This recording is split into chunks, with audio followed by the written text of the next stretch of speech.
Coucou tout le monde. C'est Renou. Oui, ça fait très longtemps qu'on s'est pas vu, on est très content de vous retrouver aujourd'hui.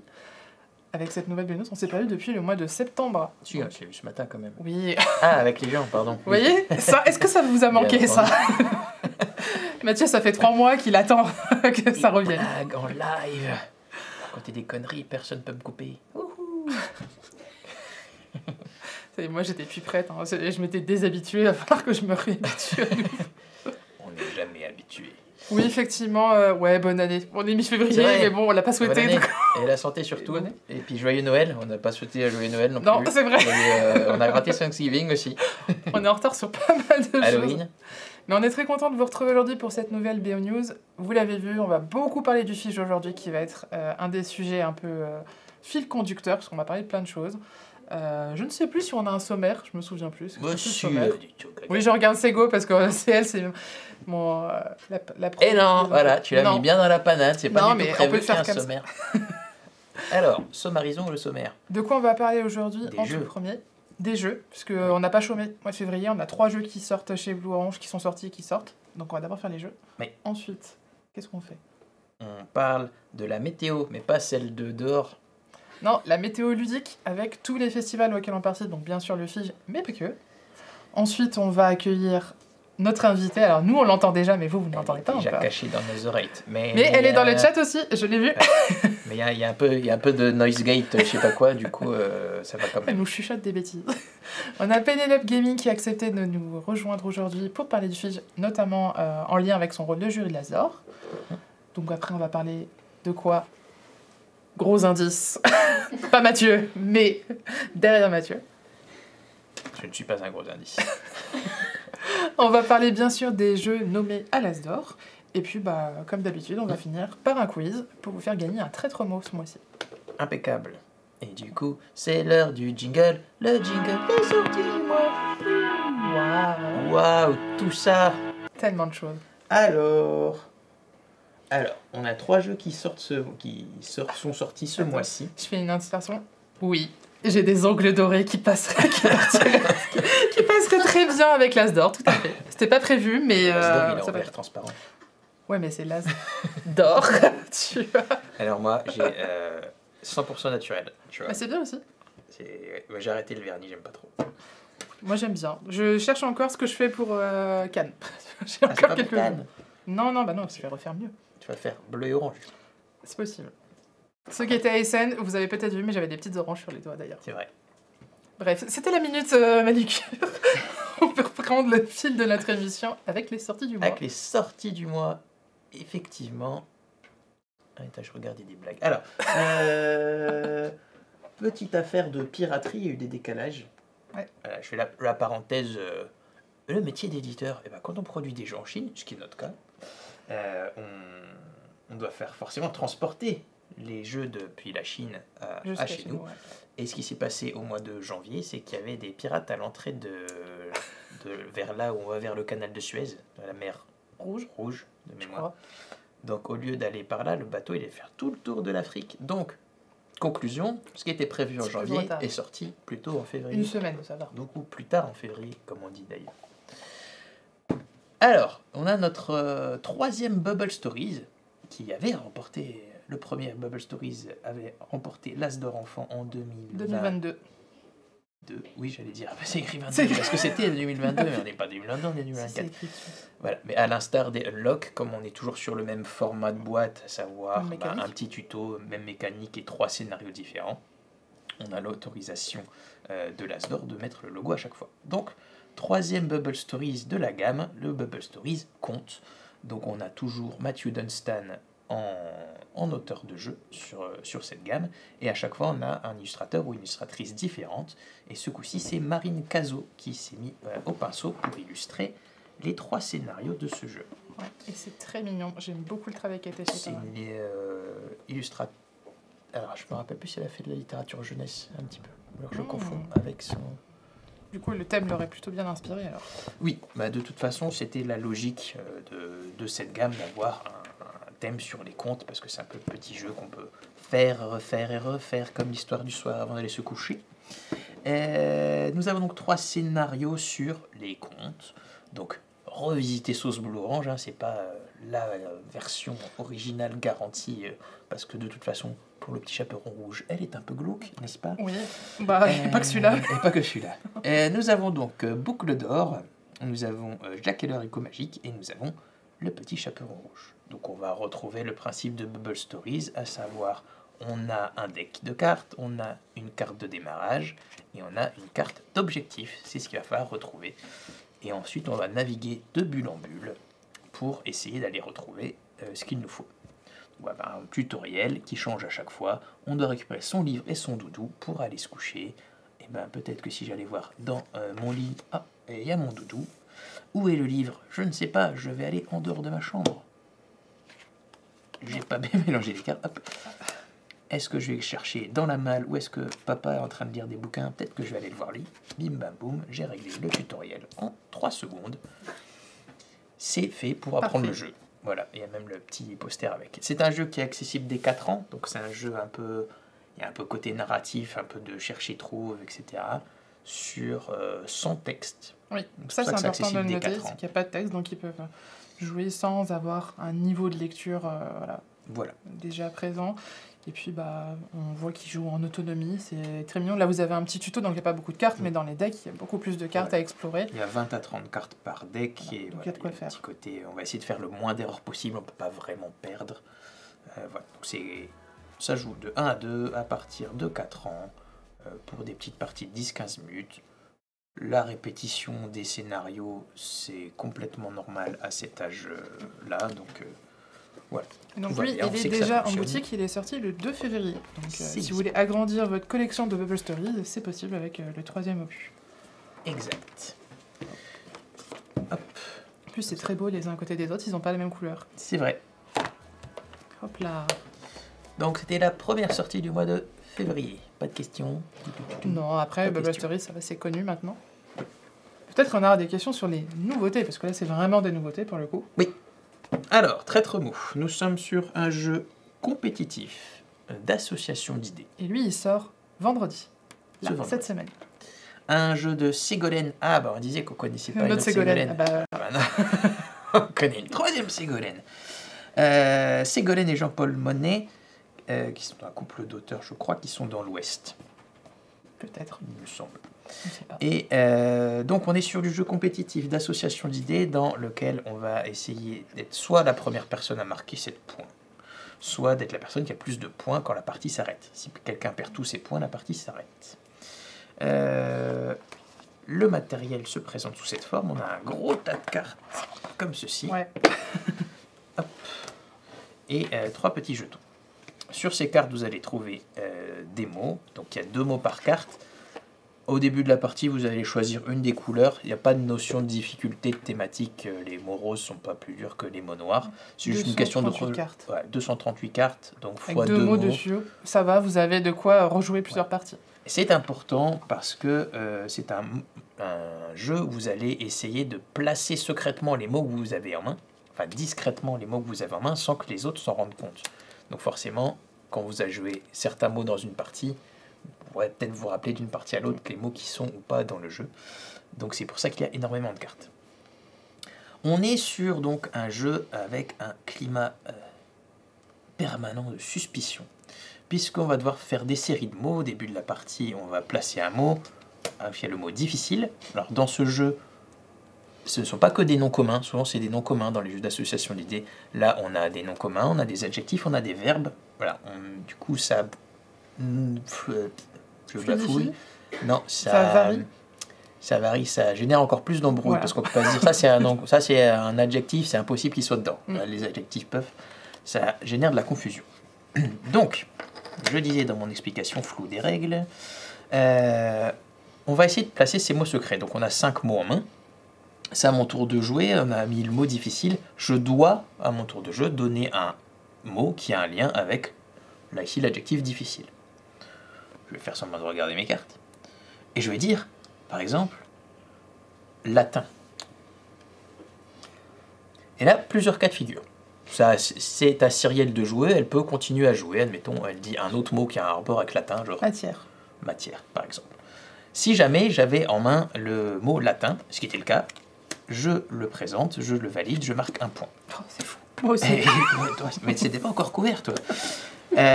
Donc parce que j'ai dit un mot secret, personne ne m'a accusé de placer mon mot, donc je marque un point. Je pourrais me faire accuser aussi. On peut m'accuser de 2 choses. Il y a je t'accuse. Je t'accuse. Il y a, tu essaies de placer ton mot. C'est le jeton éclair ici. Donc ben voilà. Altosiri, elle pense que j'essaie de caser mon mot latin. Elle me dit, je pense que tu essaies de caser ton mot. Si c'est le cas, je dois lui donner un point. Si c'est pas le cas, c'est elle qui doit me donner un point. Sachant qu'on part à la mise en place avec déjà 3 points de départ qui vous permettent en cas d'accusation de pouvoir donner quelque chose à l'autre. Effectivement. Soit on peut m'accuser de rupture de lien. Donc là, ça va... Admettons, Cyril me dit « Difficile, latin, je vois pas le rapport. Qu'est-ce que tu me racontes ?» Donc là, la personne qui est accusée a la possibilité de se défendre. Bah, le latin, c'est quand même vachement difficile. T'as déjà essayé de parler latin couramment, toi? Rosa, rosas, rosa, brosé. Bah, t'as dit rose, rose, rose, rose, rose. Tout à fait. Donc voilà, là, c'est un peu la phase de débat, d'argumentaire. Ensuite, toutes les personnes qui ne sont pas concernées par l'accusé et l'accusateur vont faire 1, 2, 3, pouce vers le haut, pouce vers le bas. S'il y a une majorité de pouces vers le bas, la personne accusée doit donner un point à l'accusateur, et inversement, réciproque. Ou alors, j'aurais très bien pu dire un mot qui n'avait rien à voir avec mes cartes en main. Auquel cas, ben, selon que je suis accusé ou pas, on arbitre de la façon adéquate. Donc c'est un petit jeu d'association d'idées, ambiance, climat de suspicion. On va essayer soit de faire croire aux autres qu'on essaie de caser son mot pour se faire accuser, soit être assez filou pour quand même caser ses mots. Donc il y a un peu la notion de bluff. Et petite subtilité, c'est que si jamais une autre personne dit un des mots que j'ai en main, genre moi j'aurais pu dire grec. Grec, bah c'est... Et si moi je disais latin, si derrière Cyrielle disait latin, bam, elle me fait valider mon mot. On peut influencer, manipuler les autres joueurs pour qu'ils prononcent nos mots à notre place. Exactement. Donc voilà, dans les grandes lignes, le principe de traître-mot. Si vous êtes amateur, amatrice de jeux d'association d'idées, c'est pour vous, et c'est vraiment dans des couches... je suis client de ce genre de jeu à la base. On va aller chercher un peu dans la subtilité, le double guessing, essayer d'embêter les autres. Voilà, c'est ça. Et c'est pour ça que ça s'appelle traître-mot. On ne vous montre pas sur la marchandise, vous n'allez pas vous faire des amis dans ce jeu. Et il y a une petite variante qui arrive avec le 3e jeton qui est ici. À la place de jouer dans l'ordre des aiguilles d'une montre, ça va permettre de prendre la parole en fait quand on le souhaite. Voilà pour traître-mot. Et donc ça a été illustré en interne par notre ami directeur artistique Simon Douchy. Et ça, c'est donc disponible vendredi en boutique. Tout à fait, 3 à 6 joueurs. Hop là. Juste pour avoir les yeux qui dépassent du cadre. 3e jeu, celui-là il sort pour Cannes. Tout à fait, le vendredi. Le 23. Voilà. Costume Monsters. Donc Costume Monsters, on est sur un jeu ciblé enfant également. Donc accessible dès 5 ans, pour de 2 à 6 joueurs pour des parties d'environ 15 minutes. C'est un jeu de Thomas Favrelière et c'est illustré par Alexandre Roux. Et là aussi, c'est très mignon. C'est beaucoup trop mignon. Déjà, il y a un monstre déguisé en flic quand tu tues sur la couverture. Partant de là, déjà, c'est un beau. Déjà, on a tout gagné. Et il y a un caleçon hacker dans le matériel. Donc, on est tout bon au niveau des codes esthétiques de 2024. C'est ça, hein? J'ai pas suivi le Met Gala, la Fashion Week, etc. Mais je suis à peu près sûr qu'on avait... Tu veux dire qu'à la cérémonie, il y a des gens qui vont porter des caleçons hackers? Ça, ce serait quand même la classe. Voilà. Bref, c'était pas le sujet. Donc, Costume Monster, on est sur un jeu compétitif par équipe. Donc, on peut jouer de 2 à 6 joueurs comme indiqué. En fait, on va mettre les 2 équipes d'un côté et de l'autre de la table. Au milieu de la table, nous allons mettre tous ces magnifiques petits accessoires en punchboard. Et surtout, les 4 monstres dont j'ai oublié le prénom, mais ils ont leur prénom. Je crois qu'il y a Cornax, Toufux, voilà. Et ils sont là, ils sont cachés. Gélito et Norguz, bien entendu. L'objectif, c'est d'être la première équipe à remporter 5 cartes. On est dans un concours de déguisement de monstres. Et on va juste devoir donc gagner 5 cartes. On va révéler une carte entre les 2 équipes. Et il va falloir hop, on va la mettre ici. Il va falloir déguiser les monstres indiqués du côté de son équipe avec exactement les bons accessoires. Et au bon endroit. Et au bon endroit. On Donc précise là, que les chaussures gauche et droite, elles vont sur les pieds gauche. Je commence à tricher parce que la série, elle n'est pas prête du coup. Bah oui, non, mais parce que moi, j'explique à nos spectateurs. Moi, je joue. Et là, encore, vous voyez qu'on y va gentil, hein, parce que les parties qu'on a fait entre nous, clairement, on est plus rapide que ça. Quand je pense que j'ai bon, je tape sur la carte. Je pose quand même mes lunettes. Voilà. Et là, on vérifie. Si j'ai bien mis les accessoires aux bons endroits, je gagne la carte. Si jamais il y avait une erreur, et ben c'est l'équipe adverse qui gagne la carte. Donc on est sur un jeu aussi d'apprentissage de la notion d'équipe dès 5 ans, parce que ce qui se passe souvent, hein, on l'a observé avec les tests avec les tout petits, c'est qu'on est dans une équipe 2 contre 2, hop, je déguise le mien, hop, j'ai fini, je tape. Mais en fait, je n'ai pas validé ce que mon camarade a fait. J'ai pas regardé ce que mon camarade faisait et ça me fait perdre le point. Donc la prochaine fois, je vais faire attention. À ce que je fais. Donc voilà, tout simple, vraiment accessible dès 5 ans. Apprentissage de par équipe, un peu jeu joué, c'est-à-dire c'est un peu mal à déguisement. Très bien joué sans la règle du jeu, entre guillemets, juste pour le côté fun de poser avec un matériel qui est vraiment très quali, vous le voyez. En fait, les petits monstres sont transparents dans des formes cercles, ça évite de se blesser, de se planter les doigts sur les angles qu'il pourrait y avoir. Et tous les petits éléments, déjà il y en a beaucoup, ils sont en carton assez épais. Alors si vous les prenez et que vous les bourrinez, c'est pas le but non plus, mais normalement ça devrait résister aux petites mains. On a essayé de faire solide pour que le jeu puisse être le plus durable possible. Et on a dit c'est un jeu enfant, mais vous pouvez tout à fait jouer avec... vous, parents, vous pouvez jouer avec vos enfants parce que ça marche bien. Et même entre adultes, en fait, c'est quand même plutôt drôle aussi. Oui, j'étais intenable en interne quand on faisait les tests. Il n'y a pas besoin d'avoir d'enfants de 5 ans pour s'assurer de cela. Et donc lui, il sort le 23... je sais plus où est-ce qu'elle est.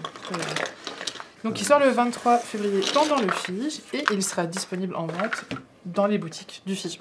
Donc si vous voulez venir le tester sur notre stand, vous pourrez l'acheter ensuite auprès des boutiques présentes. Exactement. Donc voilà pour les sorties de février. On n'a pas chômé en février, on en a sorti 3. Et oui. Hop. N'hésitez pas, j'ai vu des petites questions passer, et surtout des réactions, ça a l'air de vous plaire, tant mieux. J'ai pas lancé le jingle, Ségolène. Pourquoi il est arrivé comme ça là? C'est pas grave. Elle est longue, votre explication des sorties du mois. Allez, on passe au bulletin météo. C'était ça l'idée. Il n'y a pas de questions. Alors attends, avant qu'on se lance sur Cannes, quels sont les jeux les moins chers au Fige? Alors là... Non, est-ce que les jeux sont moins chers au Fige? J'ai pas mes lunettes, pardon. Non, il n'y a pas de raison particulière, sauf si il y a plusieurs ludicaires qui sont sur le salon. Sauf s'ils ont envie de faire des promotions spéciales Fige sur leur stand. En fait, c'est eux qui voient. Nous, on ne vend pas. Non. On a fait le choix de ne pas vendre directement sur le stand, justement pour laisser les boutiques ludiques qui font le déplacement faire de la leur place travail. Sur notre stand pour des tables d'animation. Aussi. Et du coup, voilà. Si elles décident de faire des opérations, c'est elles qui voient. Nous, en tout cas, on leur vend au même prix. Donc, sachez que si vous avez des réductions, c'est le ludicaire qui a décidé de vous faire une offre. Enfin, un petit point sur Nuremberg. Je vais faire très court sur Nuremberg. Salon professionnel. Donc, effectivement, au niveau des salons, le mois de février, pour Blue Orange, pour d'autres éditeurs, est assez chargé parce que tout début février, on a le salon de Nuremberg. Donc, Nuremberg, c'est en Allemagne, c'est en Bavière, donc à 1 heure de train au nord de Munich. On est sur un salon purement professionnel. C'est-à-dire que si vous n'êtes pas un professionnel du milieu, vous n'avez juste pas accès au salon. C'est un salon gigantesque. C'est beaucoup plus grand qu'Essen. Et il y a vraiment toute l'industrie du jeu, jouet, hobby, déguisement, farce et attrape, jeu d'extérieur.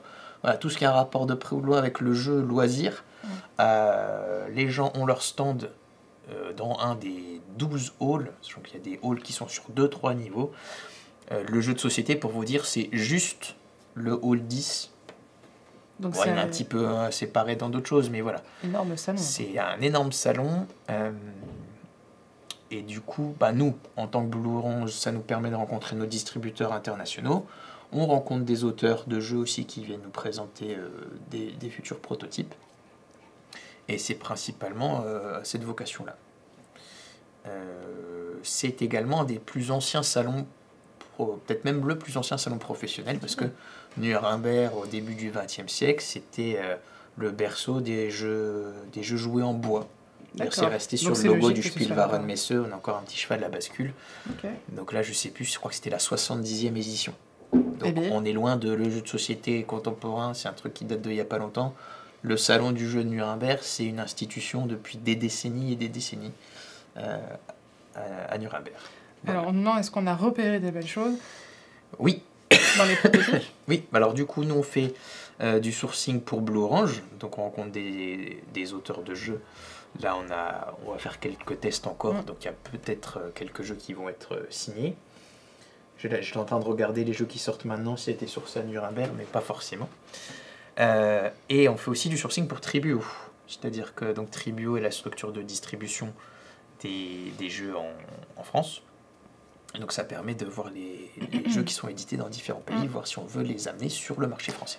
J'ai Emilien d'ailleurs qui me parlait de nouvelles Cluebox qu'ils ont pu voir quand ils étaient à Nuremberg. Donc c'est ça. On les boîtes un peu casse-tête. On travaille déjà, effectivement. Donc voilà, il y a quand même pas mal de choses dont on ne peut pas vous parler. Ça vous en c'est pas signé encore. Donc. Voilà, c'est ça, c'est que pour le moment c'est encore les débuts et comme Mathieu l'a dit, on a encore des tests. Donc voilà, ça c'était Nuremberg un peu pour vous dire notre événement du début du mois. Forcément, le gros salon pour nous, vous le voyez, c'est affiché, c'est le Festival international des jeux de Cannes. Donc ça, c'est vraiment le gros événement français pour tous les éditeurs, distributeurs et tous les professionnels du monde du jeu. Donc bien sûr, on s'y rend. Donc j'ai compilé plein de petites infos parce que cette année, il y a plein de nouveautés sur le salon. Il y avait une conférence de presse fin janvier qui était disponible et qui est toujours disponible en replay sur la page du FIGE, d'ailleurs, si vous voulez. Donc cette année, c'est du 23, 24, 25 février. La journée du jeudi 22 est réservée aux professionnels, c'est notamment le jour où il y a la cérémonie de l'As d'Or. Donc cette année, ils attendent plus de 80 000 visiteurs. 80 000 visiteurs, c'était le nombre en 2022, donc nouvelle édition après Covid, et ça continue de croître.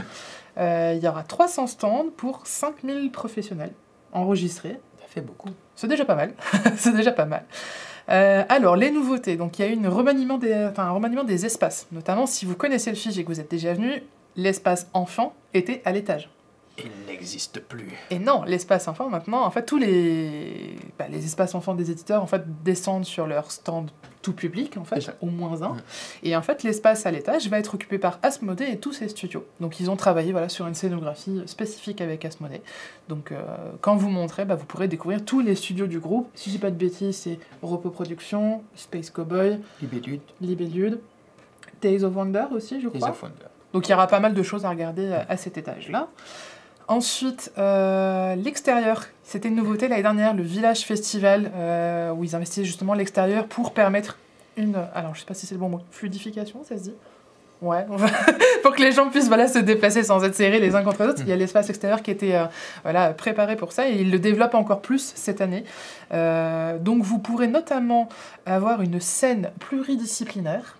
Une scène pluridisciplinaire. C'est-à-dire que tous les jours, en fait, il va y avoir des nouvelles activités, pas forcément en lien avec le monde du jeu, comme de la danse, du cirque, des concerts, puisque la volonté est de montrer que le jeu de société est un objet culturel. Est-ce qu'il y aura des initiations salsa bachata ou pas? Écoute, j'ai entendu parler de danse, donc peut-être qu'il y aura celle-ci. Mais c'était pour mettre le jeu de société au même niveau que n'importe quelle activité culturelle et de loisirs. Donc ça, c'est cool. Il va y avoir un skatepark de 80 mètres carrés. Donc ça va être cool. Et voilà, il y a quelqu'un qui réagit sur skatepark pile à ce moment-là. C'est en lien avec un éditeur par rapport à un jeu sur ce thème qui sort. Ah oui, c'est vrai. Oui. Il y aura un carrousel. Ça, c'est cool aussi. Moi, j'aime bien. La fille qui aime pas les manèges, mais qui aime juste le carrousel. Donc, ça compte comme un manège. Oui, c'est le premier qui a été inventé de mémoire en plus, je crois. Moi aussi, on va dire que... Il y aura un petit bar à tatou éphémère. Et il y aura plus de food truck, parce que je sais que l'année dernière, c'était un peu la guerre. Tu voulais aller manger, il fallait pas une pause d'1 heure, il en fallait une pause. Effectivement, il y aura plus de food truck, donc c'est vraiment un espace où vous pouvez vous balader. Normalement, la météo a l'air plutôt sympa la semaine prochaine, donc on devrait pouvoir se balader. J'ai un oui de Pénélope dans mon oreille. Le dimanche l'année dernière, j'ai le souvenir qu'il était bien pourri. Oui. Ouais. J'ai revu les publications Facebook dans l'an dernier qui disaient qu'ils annulaient les activités à l'extérieur. Donc vraiment, j'espère qu'on ne sera pas sur cette météo cette année, mais normalement, ça devrait aller. Donc voilà, il y a plein de petites choses qui se mettent en place. Et on a la cérémonie aussi, qui va être un petit peu remaniée avec notamment... Alors, tout le monde ne peut pas accéder à la cérémonie le jeudi soir parce que la salle Elle compte 2300 places et comme je vous l'ai dit, il y a 5000 professionnels déjà enregistrés. Donc forcément, il y a un petit souci de nombre. Ils vont retransmettre cette cérémonie sur un écran géant au niveau du village festival à l'extérieur. Donc en fait, si vous ne pouvez pas rentrer, vous êtes tranquille dehors et vous avez à manger à côté. Et quand même. Plutôt bonne option. Et vous pouvez faire du skate en même temps. Et faire du skate en même temps et un petit tatouage et un tour de carrousel. Peut-être que la fête sera plus à l'extérieur qu'à l'intérieur. Et on a aussi un maître de cérémonie cette année qui est Daniel Morin qui est sur la radio France Inter. Oui. On a toujours l'équipe d'Etugame qui sera bien sûr présent. Mais voilà, on aura un vrai maître des cérémonies. Donc voilà, il y a quand même pas mal de choses. Une volonté de pousser le jeu de société, lui remettre un peu une couche de c'est sérieux, c'est officiel, c'est pro, et aller vers le mass média. Parce que c'est il y a un peu ce côté entre nous dans le milieu du jeu. Des fois, ce prisme de on se connaît un peu tous, etc. Des fois, on a l'impression que les trucs sont gros, mais percer le cercle de juste du milieu connaisseur, c'est une des principales missions que c'est donné et que fait bien, je trouve, le festival de Cannes. Il ne se contente pas de faire de l'entre-soi, il essaie vraiment d'aller montrer à tout le monde, regardez, c'est là. Elle confirme peut-être dans le vrai. Et surtout, si on reprend leur slogan cette année, c'est l'idée de casser les codes. Donc ça va vraiment être très chouette, il y a plein de nouvelles choses. Donc pour ceux qui connaissent le fiche, ça va être un peu un renouveau pour vous. Et pour ceux qui vont découvrir, c'est une bonne édition pour commencer, donc tant mieux. Alors si on en revient à nous, Blue Orange, on va donc avec le groupe Blue Orange, puisqu'on l'a annoncé en fin d'année, début d'année, nous sommes un groupe Blue Orange avec plusieurs entreprises qui nous composent, et notamment donc nous, Blue Orange, notre distributeur Tribio, et puis un petit nouveau qui nous a rejoint en début d'année qui est Banjo. Un faux nouveau. Un faux nouveau. Si vous connaissiez le droit de perdre, vous connaîtrez Banjo, puisque en fait ils ont changé de nom, d'identité, mais ça reste la même personne derrière, François. Et ils ont rejoint le groupe et du coup on va pouvoir travailler avec eux tout au long de l'année. Ils auront leur stand, donc on va être les trois l'un à côté de l'autre. Donc Tribio sera sur le stand 1101, Blue Orange le 1102, avec une tente à l'extérieur pour justement aller jouer dans le village festival à tente 02. Banjo sera sur le 1103 avec aussi une tente à l'extérieur en 03. Donc vous allez pouvoir vraiment rentrer dans l'univers groupe Blue Orange parce qu'on est de part et d'autre l'allée en plus. Donc voilà. Donc on quitte notre emplacement de l'allée 10 où on était depuis quelques temps. On était d'un step, l'allée 11. Voilà, on est un petit peu plus loin. On sera l'année prochaine. Mais vous aurez beaucoup de choses à découvrir. On emmène avec nous beaucoup de jeux. Donc nos BCR, la gamme Taco, on a bien sûr notre nommé à l'As d'Or cette année, Maurice le Dodo. D'ailleurs, les samedis dimanches, il y a une lecture de l'histoire. Oui. On emmène nos nouveautés qu'on vous a présentées juste avant, comme Costume Monsters, où vous pourrez gagner des boîtes si vous venez jouer déguisé. Oui. Petite animation sur le stand. Vous inquiétez pas, toutes les informations sont à la fois sur notre site internet et les réseaux sociaux. Donc et on t'a vu Thomas Favrelière sur le chat. T'as aussi le droit de venir déguisé si tu veux. Allez, ça lance un petit défi. Vous viendrez aussi découvrir donc Scorefave qui est notre sortie du mois de mars. Un jeu que vous attendez beaucoup, je pense, Next Station Paris, en exclusivité. Oui, mais tout le monde ne bosse pas dans l'édition. Vous pourrez donc découvrir Next Station Paris en exclusivité parce que lui, il est prévu pour le mois de mai. Mais bon, on sait que Next Station et Cannes, c'est un peu une histoire d'amour. Donc vous pourrez découvrir les trois de la gamme, Londres, Tokyo et Paris. On va emmener aussi des jeux qui arrivent un peu plus tard, au mois de juin. On a un espace pépinière. Oui, un espace pépinière. On vous présente vraiment longtemps à l'avance les jeux qui sortiront. Un presse-patate qui est... est-ce que c'est bien le même auteur que Taco? Ou est-ce que c'est le même éditeur? J'ai un doute. C'est le même éditeur, c'est le même auteur. C'est un auteur qui s'auto-édite. Donc normalement, c'est des très bien sur presse-patate. Presse-patate qui est très sympa, un jeu de rapidité. On a Pilo Pilo, vous allez adorer, vous allez vous balancer des coussins à la figure. Baston d'oreiller. Voilà. Puerto Banana, un jeu d'enchères avec des bananes. Je vous en dis pas trop, comme ça vous aurez le temps de venir les découvrir sur le stand. Tu veux pas leur dire que chaque gagnant de Puerto Banana repartira avec une banane? Devinez qui a eu cette idée. Faut rendre à Annabelle aussi ce qui appartient à Annabelle. C'est une éco-construite avec Annabelle de Tribio. Donc voilà, si vous avez un petit creux pendant le salon, vous venez, vous jouez, vous gagnez, vous repartez avec une banane. C'est un deal plutôt sympa. Et oui, Scorefave sera bien présent aussi. Oui. Donc ça, c'est plus les jeux plutôt famille, adultes. On a bien sûr nos best-sellers qui arrivent, qui reviennent, King Domino, Dragomino, Mot Malin. Chez Banjo, alors Banjo Games, vous verrez donc les jeux du droit de perdre que vous connaissez, notamment Ta Gueule. C'est horrible de dire ce mot en live. Mais moi, ça m'a choqué. Vous avez I'm a Banana, Comment j'ai adopté un gnou et Comment j'ai adopté un dragon. Donc, qui seront animés à l'extérieur par les auteurs Yves Hirschfield et Fabien Bleuze. Donc, je pense que ça va être très drôle aussi. Parce qu'on m'a dit qu'ils animaient, mais pas avec les règles. Donc... Ils animent en général. Peu importe ce qu'ils font, en général, ils animent les deux là. Donc on verra bien. Et si vous voulez découvrir la sortie de Banjo, parce qu'ils sortent un petit peu moins de jeux que nous, il y aura une exclusivité Link City, un jeu d'association d'idées. Je peux dire ça comme ça? C'est un jeu d'association d'idées dans lequel vous allez essayer de construire la ville la plus cool possible. C'est pas forcément des mots, c'est pour ça que j'étais pas sûre. En fait, vous allez devoir placer les bâtiments les uns par rapport aux autres, et c'est là que tout se crée le sel du jeu. Et vous allez créer des villes complètement poissonnier à côté de l'aquarium, ou est-ce que c'est trop glauque? C'est ça. Donc vous allez découvrir Link City. Lui, normalement, il est prévu pour le mois de mai, donc là aussi, c'est une exclusivité. Et puis on sera très content d'avoir vos retours sur les jeux. Donc, bon, on en a fini avec Cannes, hein. Il y avait déjà pas mal de choses à dire, mais on va continuer un petit peu d'en parler par la suite. Et le reste de la météo. Alors, les festivals à venir au mois de février. Festival de jeux de Sarlat à Sarlat-la-Canéda dans le Périgord ce week-end, où nous serons présents avec Volto Moon River, Tacocha et Maurice Le Dodo, bien entendu.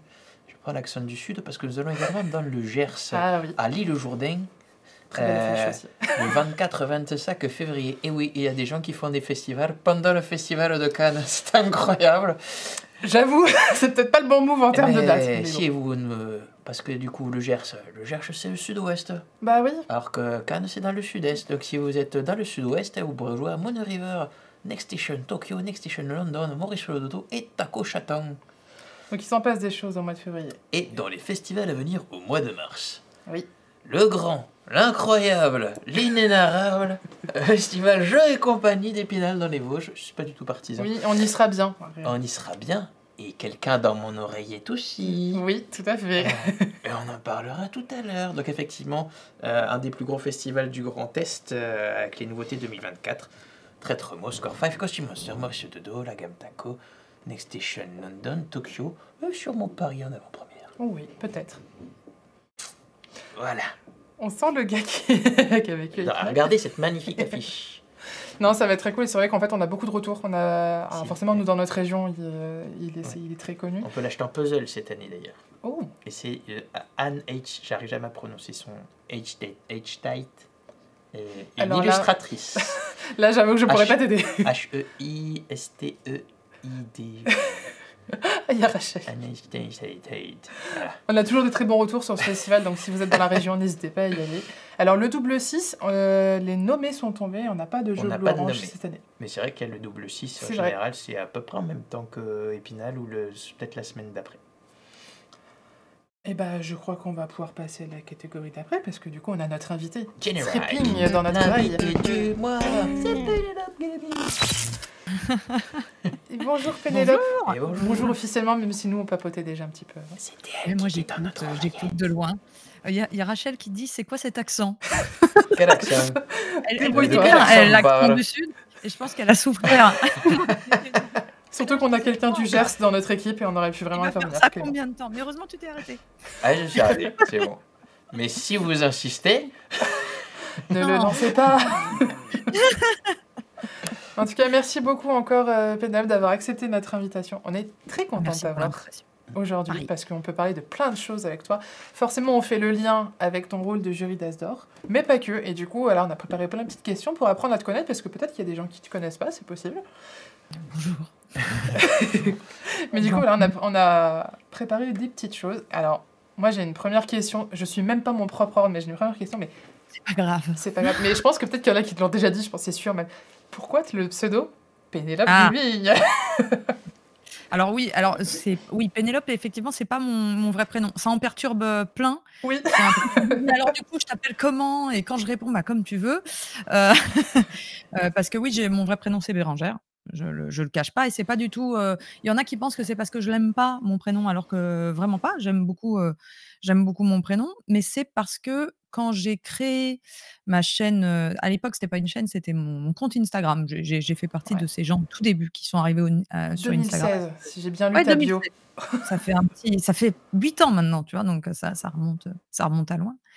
Et c'était suite à un burn-out et suite à l'envie de me faire justement une bulle à moi où on ne me retrouverait pas. J'avais pas envie que mes anciens collègues de travail ou gens que je connaissais tout court tombe sur cette passion du jeu de société. Je m'étais créé une bulle et donc presque une autre personne que moi.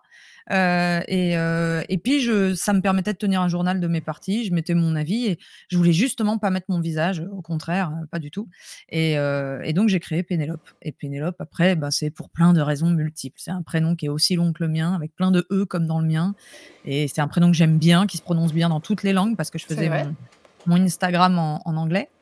Et qui en plus est le prénom que ma maman est écrivain et elle a écrit une histoire où il y a un personnage qui s'appelle Pénélope et qui s'inspire de moi. Donc il y avait plein de bonnes raisons pour que je prenne Pénélope. Mais c'est un très bon choix et je comprends tout à fait l'idée de vouloir un peu pas se protéger, c'est peut-être pas le bon mot, mais d'avoir son espace à soi qui est quand même en ligne mais en même temps qui est quand même privé pour toi. Exactement. Et puis avec le temps, ça m'a permis aussi, et j'aurais pu changer, hein, mais j'ai gardé parce que au contraire, je me suis rendu compte que c'était un vrai avantage. Ça me fait une persona qui n'est pas tout à fait Bérangère, et quand on se prend des critiques sur les réseaux, c'est plus facile. T'as un peu plus de recul. Ouais. Tu dis que c'est pas vraiment toi. C'est mon personnage. Oui, c'est ça. Non, mais... Et puis Pénélope se défend pas de la même façon. Ouais, je comprends. Et c'est bien de le souligner parce qu'effectivement, je pars pas du tout dans ma trame. Mais déjà, quand on s'expose sur Internet, notamment quand on est une femme en plus, il y a un recul à avoir effectivement pour se protéger en fait tout simplement, et c'est que du coup l'idée d'avoir ce pseudo, un peu de pouvoir un peu quand même se cacher, c'est vraiment très pertinent, donc je comprends tout à fait. Alors il y a Explique-moi ça qui dit pour info, je ne m'appelle pas vraiment Explique-moi ça. C'est vrai que j'aurais pu prendre un pseudo qui était autre chose, mais j'aimais bien l'idée d'avoir un autre prénom. Parce que j'aimais bien suivre des comptes qui avaient des prénoms parce que ça incarne. Ça humanise aussi quand même. Ça humanise, ouais. Je voulais juste créer une personne. Et c'était. Non, mais t'as eu très raison. Et c'est un très beau prénom, ça marche très bien. Alors, tu le disais, donc tu t'es d'abord lancé sur Instagram en 2016. Tu as eu, alors, par rapport, parce que moi je le savais pas, ça j'ai découvert, quel était ton métier. Ce que tu as fait pendant très longtemps. Et du coup, je comprends tout à fait maintenant que tu sois hyper bien doué. Images, son, tout ça. Je me dis, c'est pour ça, c'est comme Sego, du coup. Cadreuse, monteuse, vidéo, je peux dire ça. En fait, je suis arrivée assez tard, hein, surtout. Enfin, là, moi, j'ai 42 ans, hein, je suis pas une petite jeune sur Twitch. Donc, j'ai eu une vie avant et un métier avant. Et j'ai eu plusieurs activités. Il faut dire que, moi, j'ai pas fait vraiment des études qui m'ont amené à quelque chose. J'ai bourlingué dans beaucoup de fonctions. J'ai appris sur le tas. Donc, j'ai d'abord été j'ai été musicienne. J'ai cru que... je suis toujours musicienne, j'ai toujours un groupe, mais il y a eu un moment, j'ai cru que je voulais être riche et célèbre et être sur une scène et vivre la vie de star. Et puis c'était... ça n'a pas marché.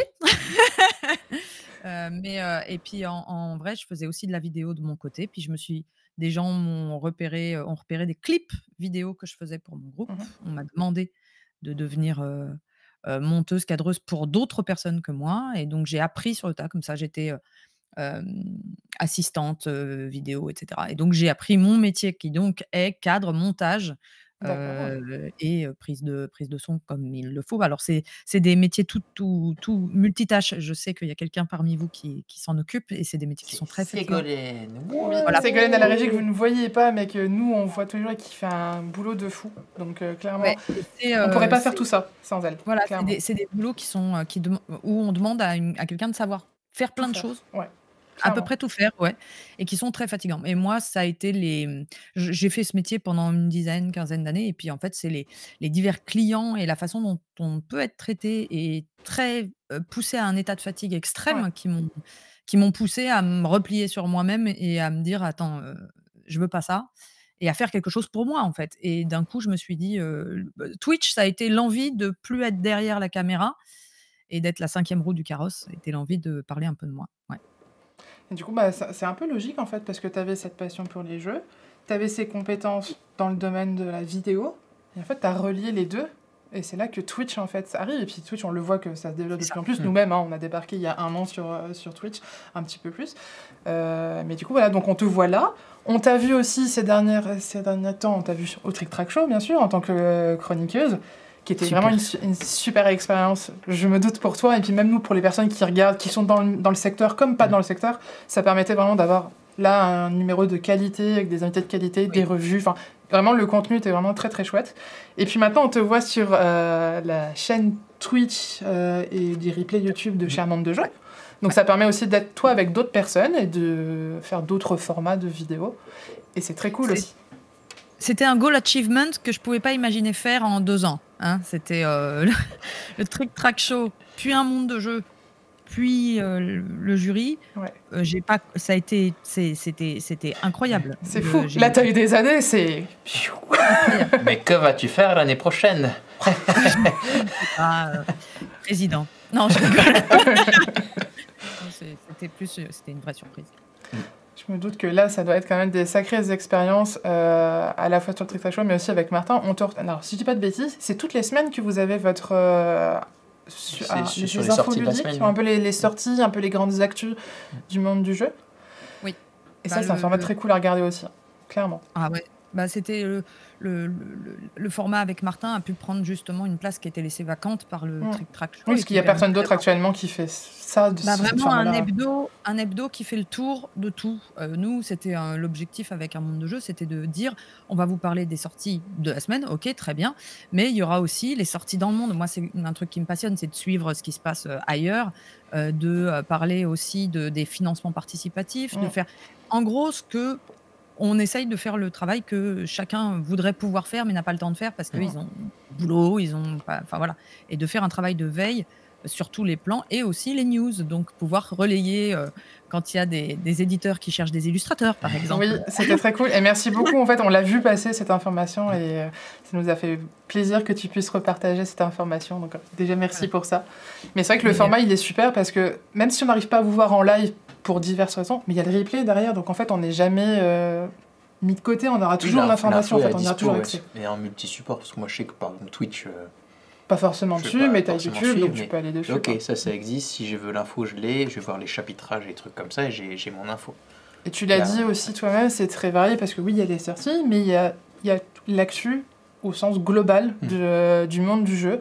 Donc, et puis amené d'une façon qui est compréhensible par tous. C'est ça que je trouve ça bien. Puis en fait, juste toi et Martin, vous êtes sympathiques à regarder. En fait, c'est détente. C'est pas. On pourrait penser que le monde du jeu pourrait être un peu élitiste, un peu trop de niche, mais en fait, c'est pas du tout l'impression qu'on a quand on regarde ce format-là. Je pense qu'il y a un côté au service du jeu.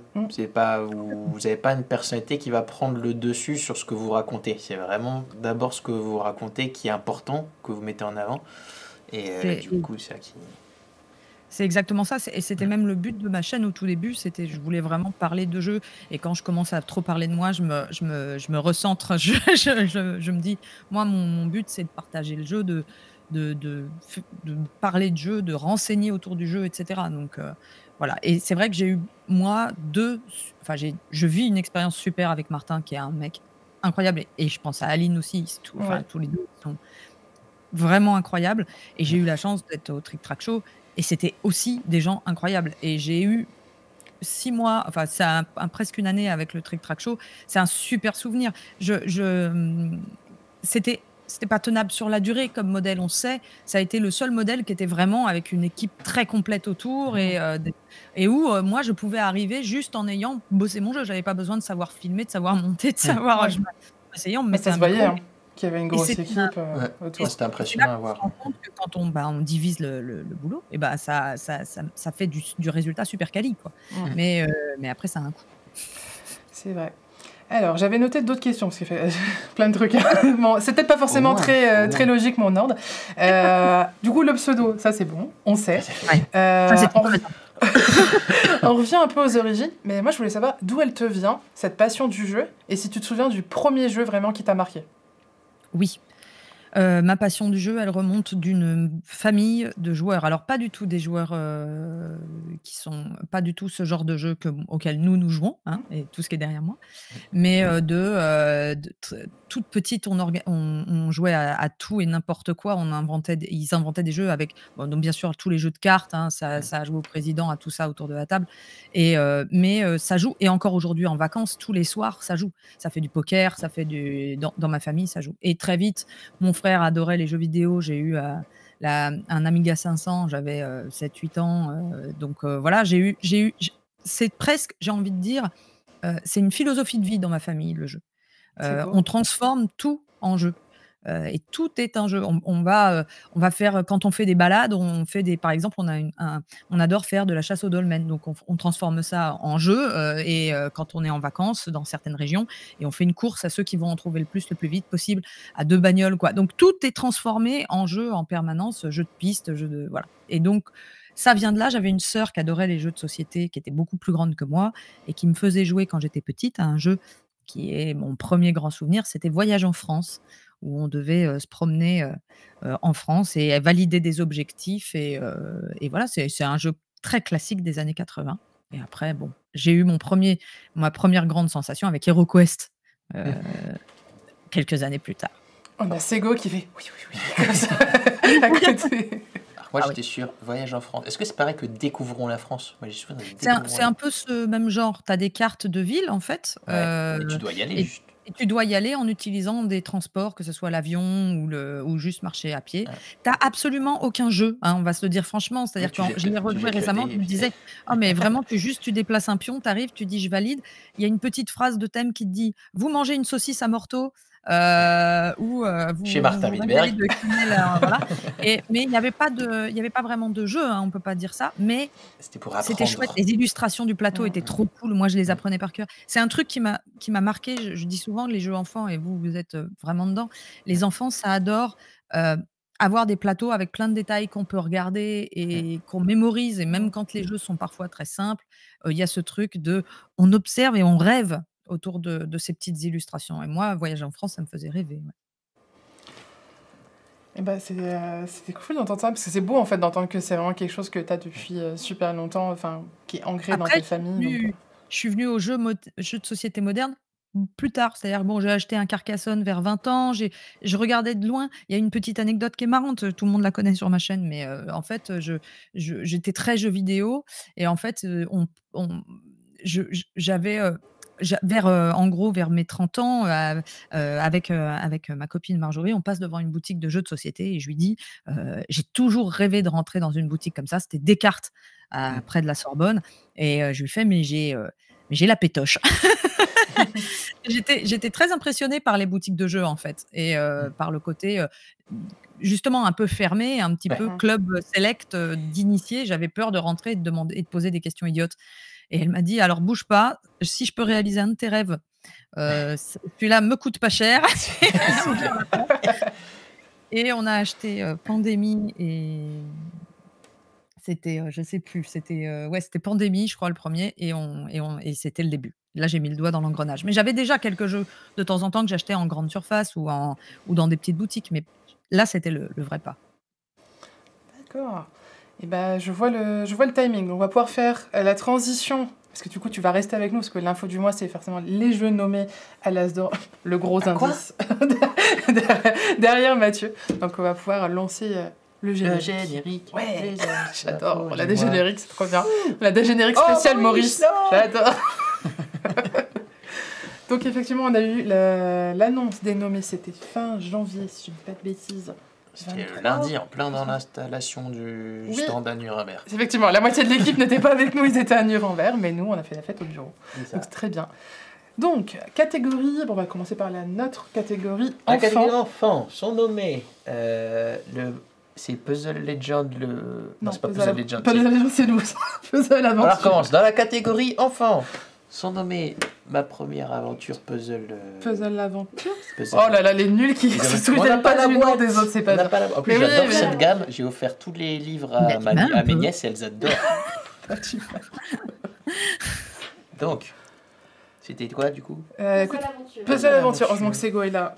En plus, c'est pas comme si c'était écrit. Oui, mais j'ai... Toi, t'as tes lunettes, pas moi. Puzzle Aventure. Donc, c'est chez nos amis de chez Gameflow. Gameflow, tout à fait. Je crois que c'est Antonin Bocara, Romaric Gallonnier et illustré par... Wow. Alors là... Son nom est difficile parce qu'il y a un enchaînement de consonnes. Je sais plus, j'ai pas la boîte. Je m'excuse. Mais Mathilde, elle va trouver ça, elle va le mettre dans le chat, bien entendu. Par quelqu'un. Par quelqu'un. Nous avons donc Super Miaou qui est chez nos amis de Spaceco. Alors c'est toujours rigolo parce qu'on est souvent nommés ensemble dans cette catégorie. Chaque année on se boit des coups ensemble, qu'on gagne, qu'on perde ou quoi. Parce qu'on s'aime bien. Ça c'est cool, d'aller boire un coup après. Donc c'est un jeu de Guillaume Desportes et c'est illustré par... Alors là... Moi, j'ai pas tout retenu par cœur non plus. Donc, non, on le voit. Je pense que je vais m'arrêter là sur le name dropping. Je pense qu'il faut arrêter de mettre les noms. Il faut juste faire voilà, juste les noms des jeux. Donc, Maurice le Dodo de chez nous. De Jérôme et Émilie Soleil, qui seront présents à Cannes et qui vous liront l'histoire de Maurice le samedi matin, d'ailleurs, s'il faut venir avec vos enfants sur le stand, donc ça c'est cool. Voilà, donc on a une catégorie enfants avec un peu toutes les catégories d'âge, on a du 4, 5, 6 ans. Ensuite on arrive, on va faire dans l'ordre des catégories d'âge, entre guillemets, sur l'Asdor principal, alors, il s'appelle Tout Public, voilà, catégorie Tout Public, nous avons Perfect Words, un jeu d'association d'idées coopératif. Nous avons Sur les traces de Darwin, un jeu compétitif. Tu parles près du micro, dans la direction du micro, sinon on t'entend pas. Le micro, il n'est pas là-bas, du coup. Si les gens t'entendent pas, sinon. Et donc Sur les traces de Darwin chez Sorry We Are French. Et nous avons également Trio, la 10e nomination de Cocktail. Voilà, qui a encore inondé les réseaux avec des mèmes plus drôles les uns que les autres. Oh là là, je suis tombée dessus hier, je me marrais comme une baleine. Il y en a vraiment des très très drôles. Et à Nuremberg, ils avaient fait faire des vestes Trio, elles sont incroyables. Ouais. Je leur ai dit, vous pouvez les lancer dans le merchandising sans aucun problème, ce sera vendu. Chez nos amis les initiés, nous avons Cat in the Box, un jeu de pli compétitif. Nous avons Eila et l'éclat de la montagne chez nos amis de Yellow, qui est plus sur du jeu 1 à 2 joueurs, je crois, narratif. Et Far Away chez nos amis de Catch-Up. Et la dernière catégorie. Dans le chat, on dit que je suis en mode poker face. Effectivement, carrément, je n'écoute qu'à moi. Je ne peux pas faire de... Asdor ne connaît pas. Pas de soucis. On fait juste un catégorie rappel, expert, Darwin's Journée, La Familia et le Château Blanc. Prêté par Lisa. Prêté par Lisa, du coup, qui est notre spécialiste des jeux experts. J'allais dire notre expert des jeux experts. Ça marche aussi. C'est pas mal, là ça devient un peu redondant. Mais donc voilà, on a essayé de tous les... Chez Blue Orange, on est moins à l'affût des jeux experts. Hein. Bienvenue dans le monde du jeu, tout ça. C'est pas notre... Citez-moi un jeu expert de Blue Orange. Si vous ne trouvez pas, c'est normal. C'est sûr qu'on fera moins de veille de ce côté-là, mais du coup, par contre, les autres, on les avait quasiment. Et surtout, il y a déjà plein d'éditeurs qui font ça mieux que nous. C'est pas notre expertise, pour le coup. Donc on a 12 jeux nommés. 12 jeux nommés, 4 gagnants qui seront annoncés du coup à la cérémonie Asdor le jeudi 22 au soir, avec du coup une super cérémonie normalement. Il y a vraiment une volonté annoncée du festival de redorer encore plus l'Asdor avec une cérémonie qui fait encore plus pro. Avec un maître de cérémonie, avec un dress code, on l'a appris. Un dress code. Alors, du coup, la question importante, Pénélope, est-ce que niveau dress code, t'es bon, t'es opérationnel? Ça a été toute l'occupation de mon week-end. Non, mais c'est vrai, en plus, c'est pas... Comme on peut le voir, je suis quelqu'un qui vraiment fait super gaffe à comment elle s'habille. La plupart du temps, je suis en bas de pyjama dans toutes mes émissions. Donc, effectivement, là, j'ai passé le week-end à trouver ma tenue. Ne t'en fais pas, quand j'ai eu l'info de la part de Cynthia, j'ai prévenu tous ceux qui vont avec nous à la cérémonie. Attention, il y a un dress code. Attention, il faut être bien habillé. Non, mais après, j'ai pas eu non plus, ils nous ont pas dit robe de soirée, smoking. Voilà, juste un peu plus. Mais c'est vrai que vous avez tout dit, mais c'est vrai qu'il y aura, ça va, c'est chouette, ça change, il va y avoir des surprises encore cette année, et ça s'ouvre, et tu l'as super bien expliqué tout à l'heure.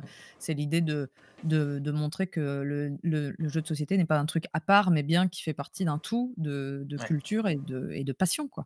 C'est ça. Montrer le côté rassemblement de toute la profession, je pense aussi. Et c'est vrai que alors que des geeks en hoodies ou en t-shirt.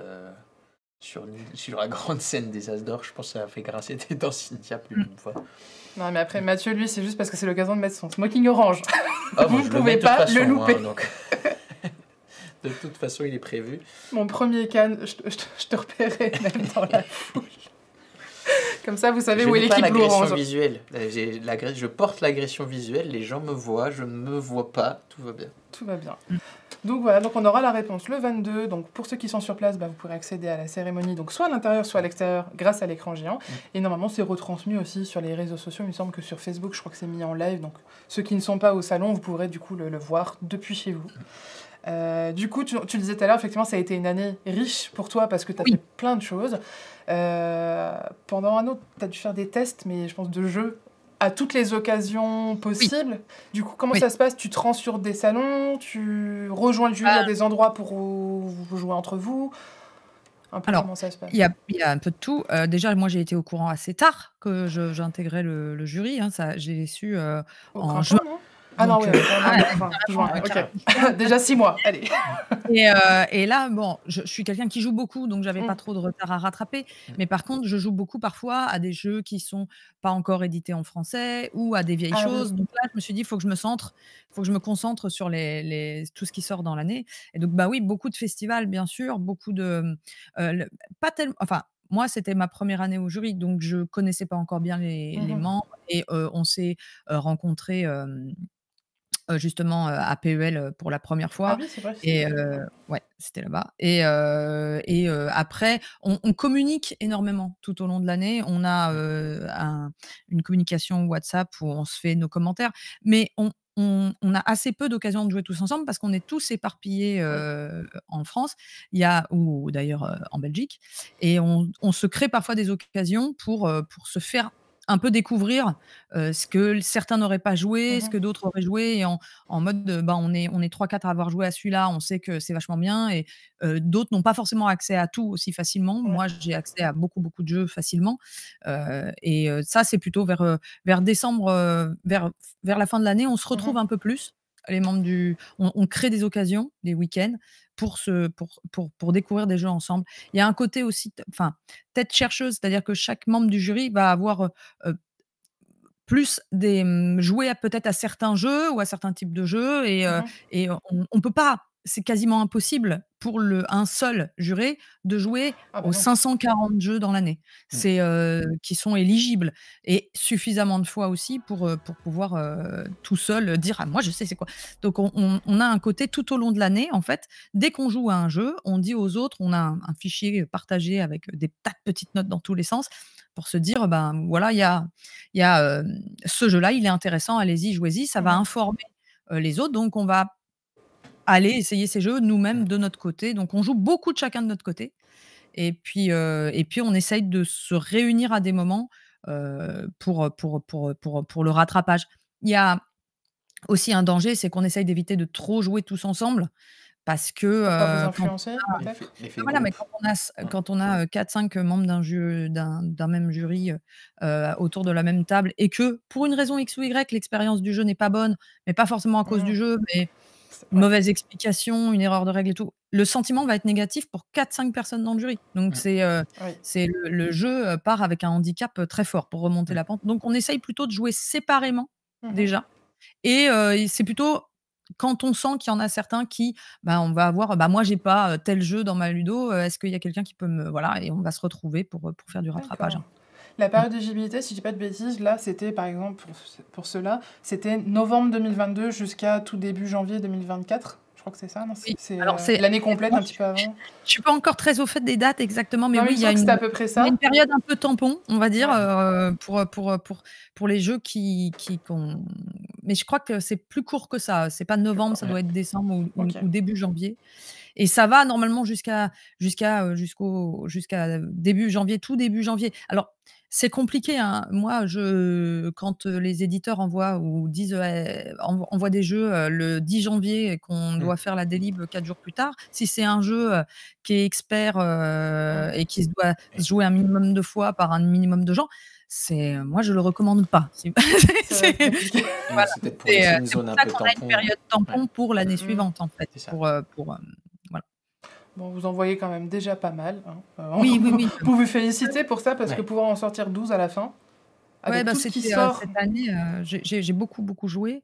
Je vais pas sortir les chiffres, je les tiens pas moi, mais en plus, moi, je joue beaucoup aux jeux experts, initiés et tout, donc c'est en Mmh. nombre d'heures, c'est C'est volumineux. assez fascinant, ouais. Mmh. Mais en tout cas, c'est une période. Du coup, j'allais dire, bah, du coup, c'est 6 mois, du coup, parce que toi, t'es arrivé à partir Ah du oui. mois de juin. Mais voilà, une nouvelle expérience pour toi. Avec des gens peut-être que tu Alors connaissais pas forcément tous. ouais. Alors attends, je réponds juste à la Vas-y, question d'explique-moi ça et je vais revenir sur vas-y, toi, mais vas-y. il y a, explique-moi ça qui dit: «Et les jeux qui sont sélectionnés, c'est forcément des jeux que vous avez joués tous ensemble». Alors, pas forcément joués tous ensemble. Par contre, tous les jeux sélectionnés, même tous les jeux de la shortlist, hein, Mmh. la On tous été shortlist, il y joués. en a à peu près 50, tout le monde y a joué dans le jury. Ça, c'est important parce qu'il y a plein de gens qui pensent qu'il y en a qui jouent pas, voilà. Donc tous les jeux de la shortlist sont tous joués par les membres du jury, mais pas forcément tous ensemble, effectivement. Ça serait trop compliqué, en fait, ça serait quasiment impossible. Et 11 heures de délibération, effectivement.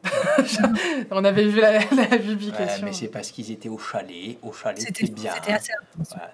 C'est Et pour tu rester dans le disais que chalet. tu me demandais qui je connaissais dans le jury, c'est ça? Oui, ça, si tu en connais. En fait, tout le monde n'a Bah, pas en fait, forcément l'occasion de se connaître avant. Il y en a peut-être que tu connaissais déjà. Je pense peut-être à Bah, Marie. je connaissais bien Marie, Oui. que j'avais croisée plein de fois, on a des cercles d'amis communs, on se connaît bien, quoi. C'est voilà, c'est une copine. Et puis je connaissais un petit peu Max, de loin. Mais non, j'ai fait plutôt la rencontre de tout le monde, hein, moi. Et ça a été super, vraiment. Très, très. Enfin, j'aime beaucoup ces gens. Non, moi, je suis en contact avec eux forcément pour que je puisse vous envoyer les jeux Bleu-Orange, mais c'est des gens très sympas. C'est des profils très différents, autant dans les activités que dans les personnalités. On a Nathalie qui est du côté des cafés ludiques. On a, tu me dis si je me trompe, on a Eva qui est plutôt du côté ludothèque, si je dis pas de bêtises, associatif. On a Sandra qui est beaucoup plus dans la revue et dans la presse enfant. Bon, on a Vincent de Dienne, qui est dans le jeu de société, dans sa passion, mais qui fait beaucoup d'autres choses créatives. Qui est un incroyable joueur, hein. Qui est un incroyable joueur. Les gens, à tort, ils pensent que c'est juste une façade, mais il joue à des... Enfin, c'est un fou de jeu et un fou de jeu expert en plus. Hein. Il adore ça, quoi. Ça a été une découverte pour moi. On va pas pouvoir beaucoup le soudoyer avec les jeux Bleu-Orange, du coup. Mince. Non, mais du coup, c'est bien. C'est vrai que c'était un peu une surprise quand il a été nommé. Mais on avait déjà vu qu'il parlait de... Mais oui, on l'a vu dans des émissions, dire à un moment donné qu'il aimait bien Bruno Catala. Ouais. Je l'ai vu dans un reportage justement en parler. Il n'y a pas longtemps, on disait ouais, je joue à Forêt Mixte. Il a essayé d'expliquer Forêt Mixte à Géraldine Nakache, je crois. Et c'était parce qu'elle était en mode mais pourquoi tu fais des jeux de société? Non, mais du coup, c'est qu'on envoie régulièrement des photos de ses parties avec ses potes tous les week-ends. Il a vraiment, enfin, c'est un vrai passionné, quoi, comme nous tous en fait. C'est juste qu'il y a ce préjugé, mais il y a plein de préjugés dans le milieu du jeu parce que c'est un petit milieu et on part du principe, lui c'est une star, c'est une célébrité, il joue pas. Parce qu'on se dit, il peut pas y avoir des stars et des célébrités qui jouent. Mais si. S'il a sa place et si on lui a proposé ce rôle, c'est pas pour rien. Et c'est bien d'avoir quelqu'un aussi un peu du monde, un peu plus extérieur. Oui. Pour l'ouverture. Un peu plus extérieur, qui a un regard aussi complètement neutre et ouvert sur les jeux. Qui, quand il joue à un jeu, il sait pas forcément tout le background du jeu, etc. Et ça fait un regard très très frais. C'est très bien. On a donc, tu parlais de la Belgique, on a Nicolas. J'étais pas sûre, qui est plus dans les boutiques. Ouais, c'est un ludicaire. Donc on a vraiment des profils très différents, donc c'est ça qui fait intéressant. Au GBL. Donc on aura l'occasion de vous croiser, parce que je pense que vous serez tous là, bien sûr, à Cannes. On pourra vous croiser dans les allées. J'avance encore sur le timing, parce que je... Désolée, tu es bavarde. Non, mais c'est moi qui suis bavarde déjà. Mais parce que je voudrais qu'on fasse le quiz, et que tu puisses faire le quiz avec nous, et que nos spectateurs puissent remporter un traître mot, une de nos sorties du mois de février. Donc on peut lancer le jingle.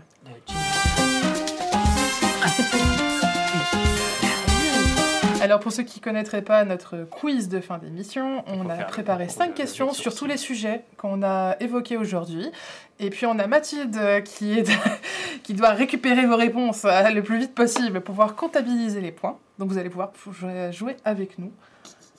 Ouais, j'ai pas vu les questions non plus, donc je vais les découvrir en même temps que vous. Okay. Et si vous êtes prêts, donc dans le chat, on va d'abord lire la question et vous pouvez après répondre la lettre correspondant à la réponse que vous voulez indiquer. Et bien sûr, Pénélope, tu peux aussi jouer avec nous. Bien sûr. Allez, vas-y, je te laisse faire la première. La question numéro 1. Dans quelle catégorie Maurice Le Dodo a-t-il été nommé à l'As d'Or 2024? Est-ce la catégorie initié, la catégorie expert, la catégorie enfant ou la catégorie tout public? Ouais, ça moi je sais. Toi tu sais? Je note ma réponse. Ça dégaine dans le chat. Attention, ils sont très rapides. Hein. C'était pas la question la plus difficile de quiz à mon avis. On n'a pas des questions très dures. Quand on va vous demander combien il y a d'œufs dans Maurice Le Dodo, vous allez moins faire les malins. Moi je sais pas. Moi non Alors... Et donc, bien sûr, la réponse c'était... Eh oui, c'était la réponse... c'est l'As d'Or enfant, bien entendu. Jeu expert, c'est vraiment compliqué de le faire glisser, en vrai. Et oui, tout à fait. Alors, je laisse Mathilde noter de son côté les réponses. Comme ça, on pourra après vous dire le classement. Comme ça, on peut continuer sur les questions. C'est à toi. Oui, deuxième question. Quand aura lieu le Festival international des Jeux de Cannes? Alors, du 16 au 18 février, du 23 au 25 février, du 1er au 3 mars ou du 22 au 24 mars. Oh, vous ne pourrez pas parce que sinon, ça sera dommage.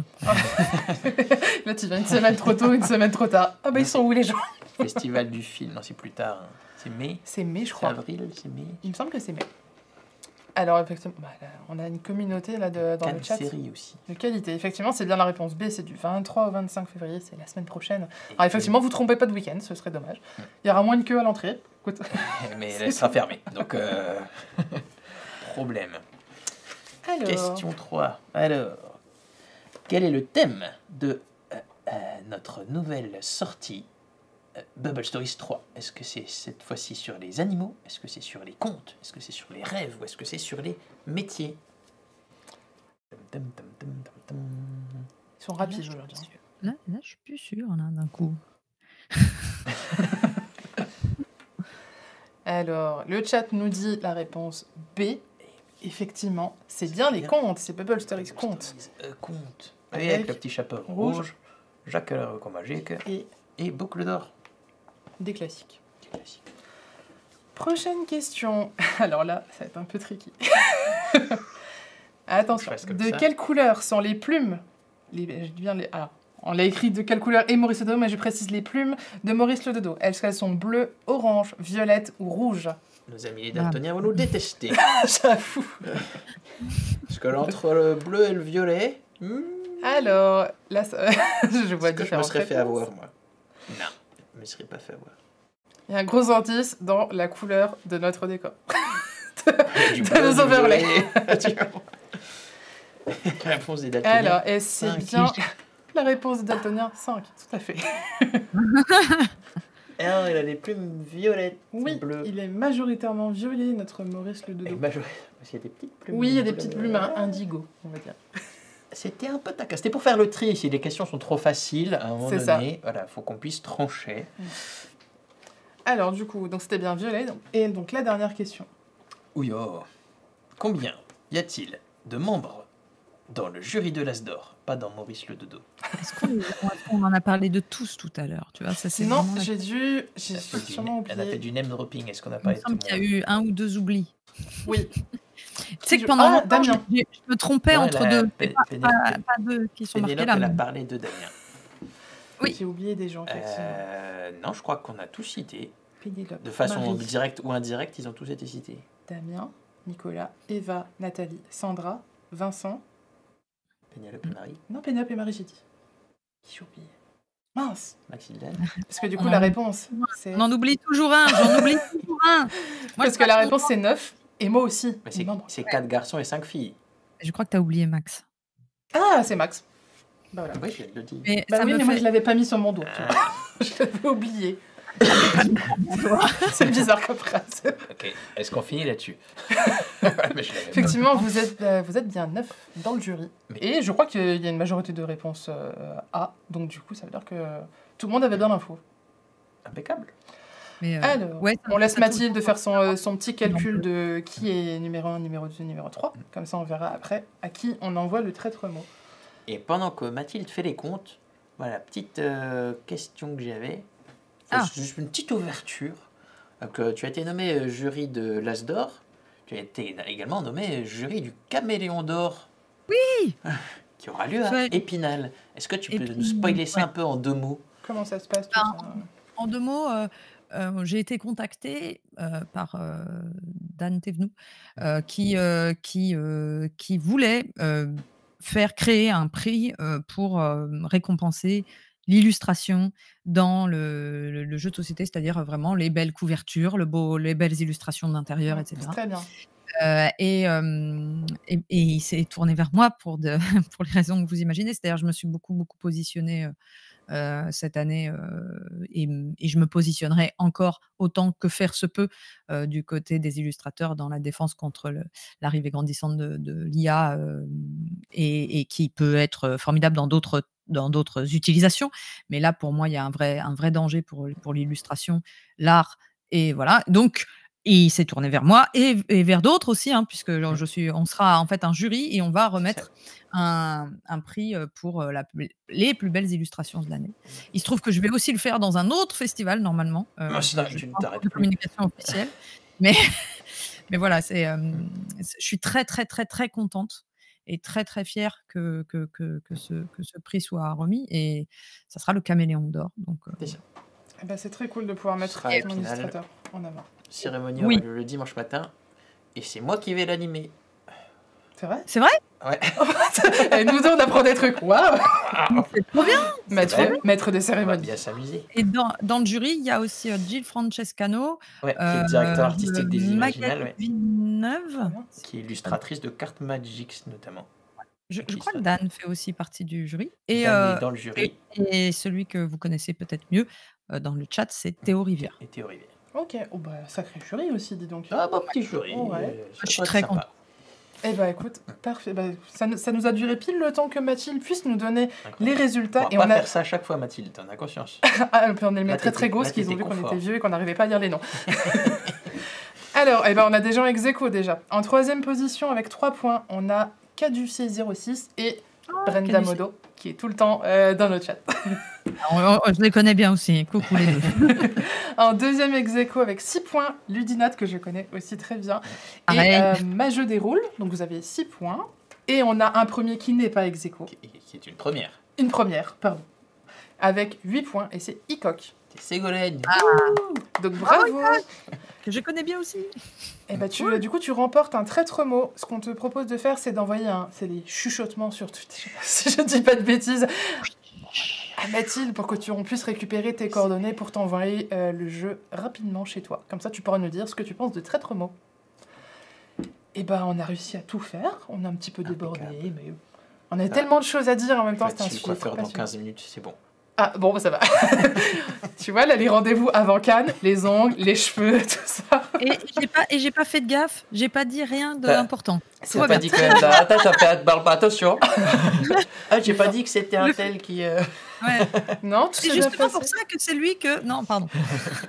Tout s'est pas passé, t'inquiète pas. On a vu beaucoup de gens réagir dans le chat avec ce qu'on disait, tout ça, donc ça c'est cool parce que on est content de faire ces émissions, on est content de pouvoir inviter des personnes comme toi sur des sujets qui intéressent pas mal de monde. Donc encore une fois, merci de nous avoir rejoints aujourd'hui. De toute façon, on te croise dans une semaine. Comme on va croiser beaucoup d'entre vous. Donc n'hésitez pas à passer sur le stand Blue Orange. Donc on est T0102... stand 1101, 1102, 1103. Banjo, Blue Orange, Tribio.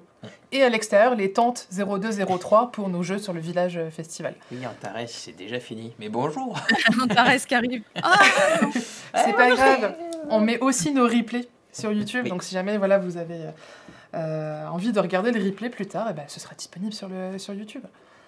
Impeccable. Et bien du coup, on va pouvoir rendre l'antenne, te souhaiter bon appétit, parce que je pense qu'il va, tout comme nous, on va devoir aller manger. Oui, c'est la sensation commune à chaque émission à la fin. On attend. C'est plus simple pour nous, effectivement. Il y a un peu moins de concurrence aussi sur ces horaires-là. Ah oui, c'est l'horaire du midi. C'est ça. Et ça fait une petite pause déj sympa. On a beaucoup de gens qui mettent leur téléphone à côté. Oui, pour les autres, effectivement. On va pouvoir rendre l'antenne. Mais voilà. Pourquoi moi je ferais pas en même temps? Et allez, prochaine fois, petite ASMR. Est-ce que ça ferait un noise gate? Bon, personne ne peut comprendre cette private joke. Mais je suis même pas sûr de la comprendre moi-même. Je sais toujours pas ce que c'est. Je réponds à une dernière question. Nous, on n'aura pas de jeu parmi les Sabliers d'Or cette année. Voilà. On s'est organisé un peu tard et puis du coup on était tellement pris par plein d'autres choses. Mais par contre on vous encourage vraiment à aller suivre tout ça de près. C'est au mois de mars, si je dis pas de bêtises. Fin mars, mars. Tout fin mars, parce que c'est au moment où on voulait venir au chalet et du coup on vient un peu plus tard embêter Martin et Yannick. Semaine du 18 au 23 mars et j'en suis bien sûr comme l'an dernier et c'est un super moment à vivre et à faire vivre aux gens. Eh parfait. Du coup, on vous encourage à aller tout suivre tout ça. Jury As d'or, jury Caméléon d'or et Sablier d'or. Ok, tout est en or. Il y a or dedans. Or dedans. Hop là, on y va. Et bien du coup, on vous dit merci à tous. Merci Pénélope, merci à tous ceux qui étaient dans le chat aujourd'hui. On se retrouve très bientôt. On va l'appeler Pénélore. Pénélore. C'est d'une prétention sans borne. On se retrouve... C'est ton personnage. Deuxième identité secrète. On se retrouve la semaine prochaine à Cannes, donc n'hésitez pas à venir nous voir. En attendant, portez-vous bien. Bon appétit, mangez bien, prenez soin de vous, et puis à tout bientôt. Et puis voilà, c'est le mot de la fin. Très bien. Salut tout le monde. Salut. Ciao.